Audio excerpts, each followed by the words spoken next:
Golden State Warriors fans and new fans, welcome and welcome back to C-Train Station. I'm C-Train. This is a station. Thank you so much for joining me. Hey, I just have a few Warriors news and notes, right?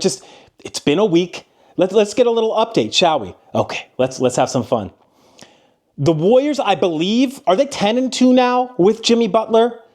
The Warriors have a very, very, very good record with Jimmy Butler. And wow. So first of all, I didn't know how influential of a player Jimmy Butler was. And I'm going to say that once again. I didn't know how influential Jimmy Butler is as a player. Did I say good? Did I say talented? No. And here's what I mean. The influence that Butler has on games just cannot be overstated. His ability to get to the free throw line, and also, this is the thing, because Jimmy Butler is tried and true, the man can get to the free throw line. Y'all, Warriors fans, are you seeing this too? I can't lie. I think that the Warriors as a team are actually getting the better end of a lot of these whistles because of the precedent that Jimmy Butler sets. So let me explain that really quickly. Because Jimmy Butler is going to get those whistles, as he has, because he's a tenured player in an NBA of business and has season stats over and over and over with different teams, the same high free throw clip statistics. I believe that this is what I meant. I said this last week. I was like, an unstoppable force meets immovable object. I was like, will the refs yield and finally give free throws to the Golden State Warriors? I can tell you this. In the regular season, in my opinion, almost solely because of Mr. Jimmy Butler, the referees and the NBA so far, knock on wood, have yielded. The Warriors are getting calls. Jimmy Butler is not getting calls now that he's on the Warriors. He's still getting calls because he's on the Warriors. And also, the Warriors are getting some of the benefit of the doubt on a lot of these calls. Now, of course, the league on like reviews, it's like the officials call New York, and New York's like, just find a way to call it against the Warriors and Steph Curry. But still, look, I digress. They're still getting some good calls. Now, here's the thing. Here's where I got it I got a bone to pick because of this. I don't think that it should have taken the Warriors acquiring Jimmy Butler sort of in order to get the benefit of just even the sole benefit of the doubt on those calls. I think that's sort of sad. Can't think, but like last year or the year before, I was either talking about fouling and getting to the free throw line or not getting to the free throw line. I said, hey, look, the Warriors should just go and look down in the league and try to acquire the players who foul the least and get to the free throw line the most. It was one of those that I said, it was like a year or two ago anyways. Anyone can find that clip. They get the greatest shout out ever. They get a huge C-Train shout out if anybody can get that clip. Okay, next. Happy 35th birthday, Draymond. Happy birthday. Okay, we're done with that. That'll never happen again, Warriors fans. Okay, so you can still subscribe. There's no need for hate because of my birthday song to Draymond Green. But look, Draymond Green turned 35 the other day, and I have to give it to him. What did Draymond Green have on his birthday cake? Did anybody see how many candles? He had 5. Why do you think he had 5 candles? Because what his one wish was, I believe, is for that 5th ring. Look, I think that I've underrated Draymond's importance. If you see for the previous months, I even said, I entertained the Warriors trading Draymond Green. Now, I would have demanded Oscar Thompson back in that trade, so it's like, don't go and kill the C-Train messenger yet. But look, I underrated Draymond Green's importance to the squad. I underrate things sometimes. That is something that I underrated. His basketball IQ, and this is big. Draymond's basketball IQ, and this is big. His chemistry with Steph and Curry is quite simply a one of one thing. It is a one of a kind thing. And they will not be able to replace it, as you cannot replace playing 10 plus years with the same human being. Brandin Podziemski has stepped up his defense. Now, there's some metric going around that Podziemski is like third in the league in defensive rating or something. I don't even know. Look, I'm not gonna. Sometimes I reposted that statistic. I'm pretty sure it's verified. But look, the eye test is better than any test from me. And Brandin Podziemski is defending without fouling. He's fighting through screens, and he's contesting shots on defense. Wow. It's exactly what the Warriors needed. Point of attack defense. It's like, ever since DeAnthony Melton went down, who would have thought that Podziemski would have stepped up? I thought the Warriors would have had to acquire the likes of a Markelle Fultz. Remember that? I was on the Markelle Fultz run for defense. Brandin Podziemski is stepping up. Brandin Podziemski has stepped up, and I can tell you this. Against the Knicks, he was one of the best players on the floor the whole game. The whole game against the Knicks the other day. Also, there were Hall of Fame players and perennial All-Stars on the floor with him. There were Hall of Fame players and All-Stars on the floor with Podziemski. Podziemski performed with them amicably and honestly outperformed some players with better accolades. What does that say? I've been on the Brandin Podziemski train. I haven't hopped off of it. I criticized him during Summer League because I thought he got shown the business by like Marquise Noel or something like that. Small, diminutive player, used to play point guard out of Kansas State, showed Podziemski the business. That was my only critique of him, honestly. Pretty much my only one. He is a dog. He's a dog. He is. And those are players who you want to play on your squad regardless.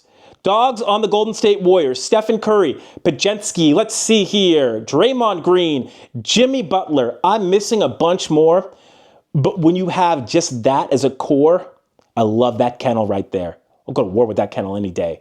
A figurative war, of course. We have to acknowledge GP2. Look, I was such a critic of GP2. I still am. Why? Because Gary Payton II cannot stay healthy. He will not stay healthy. It's like he's got this mission about not staying healthy. But here's the thing. When he is healthy, he's a game changer on offense and a game wrecker on defense. One more time. When GP2 is healthy, he's a game changer on offense with his vertical ability and also his ability to work the baseline for the Warriors. And on defense, he is a game wrecker. His GP2's lower body injuries, those nagging soft tissue injuries, I am more hesitant to give him the benefit of the doubt of, okay? The benefit of the doubt, you know what I'm saying? He just broke his nose the other day. Full benefit of the doubt right there. Injuries where it's like a blunt force trauma injury, injuries like that happen. Injuries that it seems like you could mitigate via body maintenance. I don't love those, but gosh, I just have to acknowledge GP2. Draymond Green and GP2.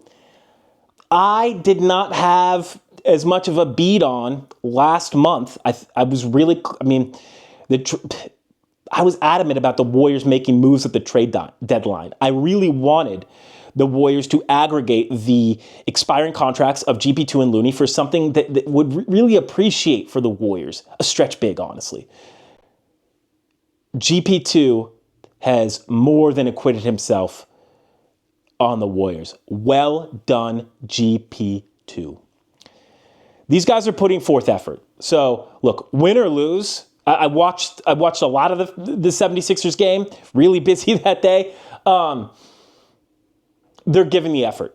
This is a Golden State Warriors team, despite the fact that they have like Buddy Hield, whose just energy is so relaxed and chill. I think that's like the Bahama thing or something like that. Like honestly, and Stephen Curry likes that. It's like outside of him, the Warriors just, you can tell, they are giving so much effort out there. And the way that the Warriors went toe to toe against the New York Knicks on national TV, on the back end of a back-to-back, on the poor back end of a back-to-back.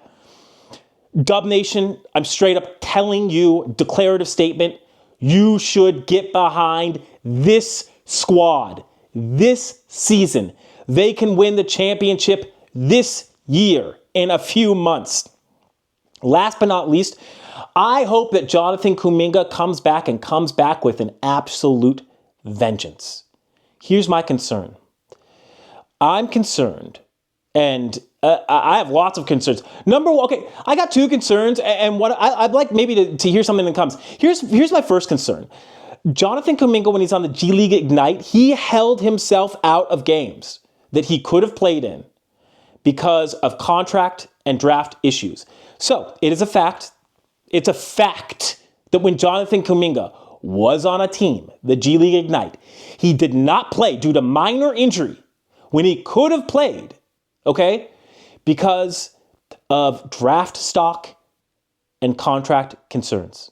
Now, that's verifiable. I posted a link. Okay, now I continue. Jonathan Kuminga, I'm not as concerned that it seems like the Warriors always need to have baby gloves, whatever it has to do with it. It's like whether it's Kuminga not getting the ball, Kuminga riding the bench, anything. You know, it's difficult. It's like the Warriors really handle Kuminga with baby gloves.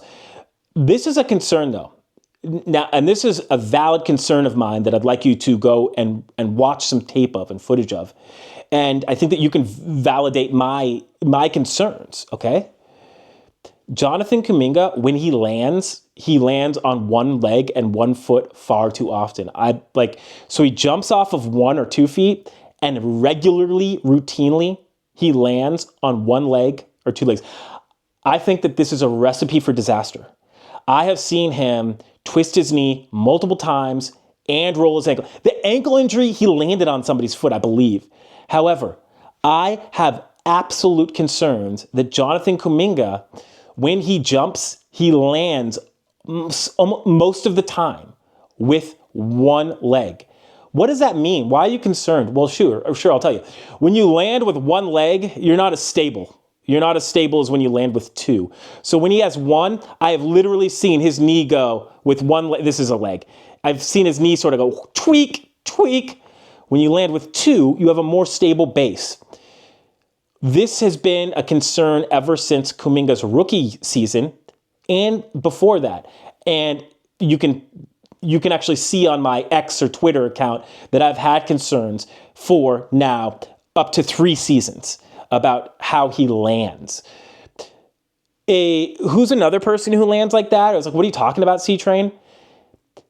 Ja Morant lands on 1 leg a lot as well, and I think that has given him difficulties, some lower body difficulties as well. So that's just an observation, right? So it might not have as much validity, but it's like, dude, when I see the man landing on 1 leg and I see that leg giving out, and it's happened more than 1 time, I have to call it out. I absolutely have to. It's my job and responsibility, pretty much. The fate of the modern world of Western civilization depends on me being able to successfully appraise Kuminga. No, okay. So, Dubs fans, this is a lot. Tying a bow on it, wrapping it up. We've talked about a lot of good stuff.